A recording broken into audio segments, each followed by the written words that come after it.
Shalom, aquesta setmana tenim dues pareixot molt significatives, com sempre són, per altra banda. La primera, que la tenim al Galut, és la de Balac, i la que tenim a la terra d'Israel és Pinhas. Dues pareixot molt connectades i per més d'un motiu, com ara veurem.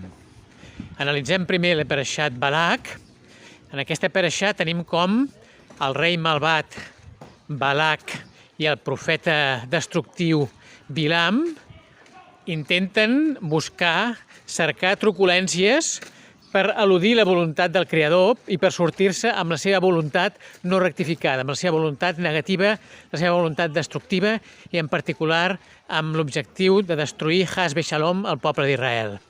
Ells intenten fer tot tipus d'estratègia i estratagema i argúcia, però al final no se surten amb la seva i què acaben fent? Doncs acaben fent justament la que és matemàticament la voluntat del Creador.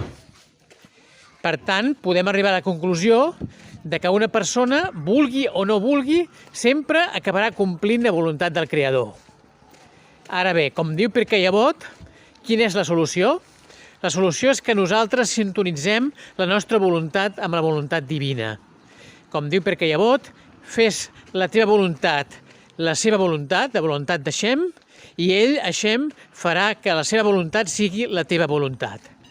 Però clar, això té una condició molt forta, una condició pràcticament metafísica, que supera qualsevol limitació material, que és que nosaltres hem de voler corregir els nostres trets de caràcter i de personalitat, i de temperament també.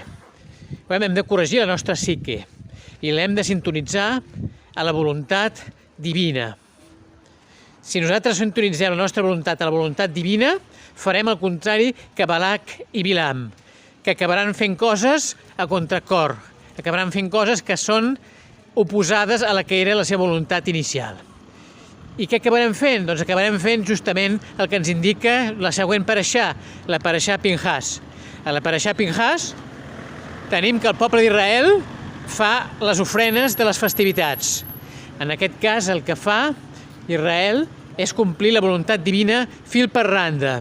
I això serà font de benedicció, font de riquesa, font de joia i font de tot tipus de cosa positiva, bona notícia i alegria. Així doncs, en resum, el que hem de fer nosaltres perquè la nostra voluntat es compleixi és sintonitzar-la amb la voluntat del Creador. I en el camí el que haurem fet és rectificar la nostra psique. Shalom.